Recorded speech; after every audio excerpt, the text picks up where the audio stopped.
ದೈವಗಳ ಬಗ್ಗೆ ಕರಾವಳಿಗರಿಗೆ ಎಲ್ಲಿಲ್ಲದ ಭಯ. ಸದ್ಯ ದೈವಗಳಿಗೆ ಭಯಭಕ್ತಿಯಿಂದ ಸೇವೆ ಸಲ್ಲಿಸುವರು ಒಂದೆಡೆಯಾದರೆ ಬಾರು ರಸ್ತೆ ಎನ್ನದೇ ಅತಿರೇಕದಿಂದ ನರ್ತಿಸಿ ಆರಾಧ್ಯ ದೈವಗಳಿಗೆ ಅವಮಾನ ಮಾಡುವವರು ಮತ್ತೊಂದೆಡೆಯಾಗಿದ್ದಾರೆ.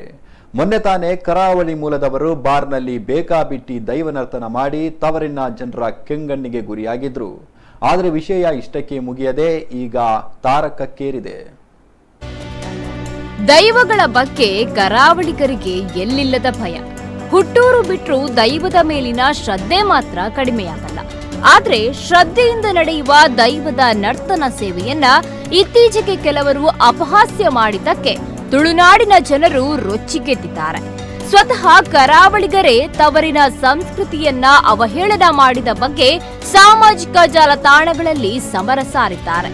ಅವಮಾನ ಮಾಡಿದವರೇ ತುಳುನಾಡಿನ ಪ್ರಮುಖರ ಬಳಿ ಕ್ಷಮೆ ಕೇಳಿದ್ರೂ ವಿವಾದ ಮಾತ್ರ ತಣ್ಣಗಾಗಿಲ್ಲ.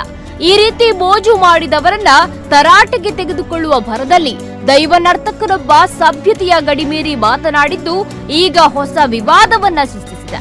ಬಾರ್ನಲ್ಲಿ ಕುಡಿದವರ ಜಾತಿ, ಅವರ ತಾಯಿಯರನ್ನ ಹೀನವಾಗಿ ಬೈದಿದ್ದಾರೆ. ಈ ವಿಡಿಯೋ ಕೂಡ ಸಾಮಾಜಿಕ ಜಾಲತಾಣಗಳಲ್ಲಿ ವೈರಲ್ ಆಗಿದೆ. ಮೂಜಿ ಜನ ವ್ಯಕ್ತಿಗಳು ನಲಿಪುನಂಚಿತ್ತನ ವಿಷಯ ದೈವದ ನರ್ತನ ಮಲ್ಪುನಿ. ಆ ದೈವದ ನರ್ತನ ಮಲ್ತದೆ ನೆತ್ತ ವಿಷಯಗಳು ಬೊರ್ಚಾಂದನ ಅಂಚಿತ್ತನ ಬದಿಕಾರ ಪಾರವನ್ನ ಎಣ್ಣೆ ಕೊರ್ಪಿನ ಜೀಟಿಗೆ ದೀವನ್ನ ಬಾಕಿತ್ತನ ಮತ ಇತರ ಮತ ನಲಿಪುನಿ ಸಿರಿ ನಲಿಕೆದ ಮತ ನಲಿಪುನಿ ಐಕಡೆ ಅಂಚ ಮಲ್ಪುನಿ ಹಿಡಿದು ಆಕಲನಲ್ಲ ಕುಟುಂಬದ ದೈವಗೂ ಹೋದು ಕೈ ಮುಗಿ ನೋಕಲು ಹತ್ತಾಕಲು ಕಿಡಿ ಹತ್ತಿಕೊಳ್ಳಲು ಇಷ್ಟು ಸಾಕಿತ್ತು. ಆದ್ರೆ ದೈವ ನಿಂದನೆಯ ವಿವಾದ ಮತ್ತೊಂದು ಆಯಾಮ ಪಡೆದಿದೆ. ಕೆಟ್ಟ ಪದ ಪ್ರಯೋಗ ಮಾಡಿ ಮಾತನಾಡಿದ್ದ ದೈವ ನರ್ತಕ ಅಶೋಕ್ ಬಂಗೇರ ಈಗ ಎಲ್ಲರ ಕೆಂಗಣ್ಣಿಗೆ ಗುರಿಯಾಗಿದ್ದಾರೆ. ಟೀಕಿಸುವ ಭರದಲ್ಲಿ ಆತ ಬಳಸಿದ ಭಾಷೆಯ ಬಗ್ಗೆ ಎಲ್ಲೆಡೆಯಿಂದ ಆಕ್ರೋಶ ವ್ಯಕ್ತವಾಗ್ತಾ ಇದೆ. ಕ್ಷಮೆ ಕೇಳಿದ್ರೂ ಜನರ ಕೋಪ ಮಾತ್ರ ತಣ್ಣಗಾಗಿಲ್ಲ. ಇದೀಗ ಉಡುಪಿ ಜಿಲ್ಲೆಯ ಬೆಳಪುವಿನಲ್ಲಿ ಎರಡೂ ಘಟನೆಯ ಬಗ್ಗೆ ತುಳುನಾಡಿನ ಪ್ರಮುಖರು ಸಭೆ ನಡೆಸಿದ್ದಾರೆ. ದೈವದ ಆಲಯಗಳ ಯಜಮಾನರು, ಚಾಕರಿ ಮಾಡುವವರು, ದೈವ ನರ್ತಕರು ಎಲ್ಲರೂ ಸೇರಿ ಕೆಲವೊಂದು ಮಹತ್ವದ ನಿರ್ಧಾರವನ್ನ ಪ್ರಕಟಿಸಿದ್ದಾರೆ. ಈ ಎರಡೂ ಘಟನೆಯನ್ನ ಖಂಡಿಸುವುದರ ಜೊತೆಗೆ ಕೆಲವೊಂದು ಫರ್ಮಾನು ಹೊರಡಿಸಿದ್ದಾರೆ. ಬಾರ್ನಲ್ಲಿ ಬೇಕಾಬಿಟ್ಟಿ ದೈವ ನರ್ತನ ಮಾಡಿದವರು ತವರಿಗೆ ಬಂದು ದೈವಗಳಿಗೆ ದಂಡ ಕಟ್ಟುವಂತೆ ತಾಕೀತು ಮಾಡಿದ್ದಾರೆ. ಇನ್ನು ಘಟನೆಯನ್ನ ಖಂಡಿಸುವ ಭರದಲ್ಲಿ ಮಾನಹಾನಿ ಮಾಡಿದ ದೈವ ನರ್ತಕ ಮಂಗಳೂರಿನ ಅಶೋಕ್ ಬಂಗೇರ ಅವರಿಗೆ ಬಹಿಷ್ಕಾರ ಹಾಕಲಾಗಿದೆ. ಅವರಿಂದ ಯಾವುದೇ ದೈವಗಳ ಸೇವೆಯನ್ನ ಮಾಡಿಸದೇ ಇರಲು ತೀರ್ಮಾನಿಸಲಾಗಿದೆ. ಇದು ಅತ್ಯಂತ ಹೀನಾಯ ಕೃತ್ಯ ಆಗಿದೆ. ಇದು ನಮ್ಮ ತುಳುನಾಡಿನ ಜನರು ತಲೆ ತಗ್ಗಿಸುವಂಥ ಒಂದು ಕೆಲಸ ಆಗಿದೆ.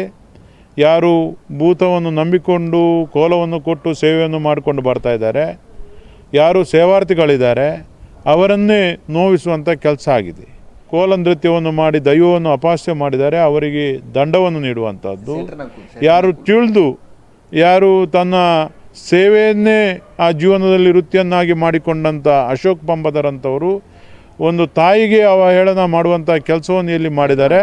ಅವರಿಗೆ ಒಂದು ಶಾಶ್ವತವಾದಂಥ ನಿರ್ಬಂಧವನ್ನು ಮುಂದಿನ ಕೋಲಗಳಲ್ಲಿ ಹೇರಬೇಕು ಅಂತ ನಿರ್ಣಯವನ್ನು ಕೈಗೊಂಡಿದ್ದೇವೆ. ಅದಕ್ಕೆ ಆ ಸಮಾಜದ ಪಂಬದರು ಹಾಗೂ ಪರಬರು ಕೂಡ ಅದಕ್ಕೆ ಸಂಪೂರ್ಣವಾದಂಥ ಬೆಂಬಲವನ್ನು ದೈವಾರಾಧನೆ ಇವತ್ತು ಉನ್ನತ ಘಟ್ಟ ತಲುಪಿದೆ ಅಂದ್ರೆ ಮುಂಬೈನಂತಹ ಹೊರ ರಾಜ್ಯಗಳಲ್ಲಿ ನೆಲೆಸಿದ ಕರಾವಳಿಗರ ಉದಾರತೆಯೇ ಕಾರಣ. ಇಂತಹ ಅವಮಾನಕಾರಿ ಘಟನೆಗಳಿಂದ ಜನರ ಶ್ರದ್ಧೆಯ ಅಪಹಾಸ್ಯವಾದ್ರೆ ಅದಕ್ಕೆ ಅಪಹಾಸ್ಯ ಮಾಡಿದವರೇ ಹೊಣೆಯಾಗಬೇಕು. ಈ ನಿಟ್ಟಿನಲ್ಲಿ ದೈವಾರಾಧಕರು ಕೈಗೊಂಡ ಈ ಶಿಸ್ತು ಕ್ರಮಕ್ಕೆ ಎಲ್ಲೆಡೆಯಿಂದ ಮೆಚ್ಚುಗೆ ವ್ಯಕ್ತವಾಗಿದೆ.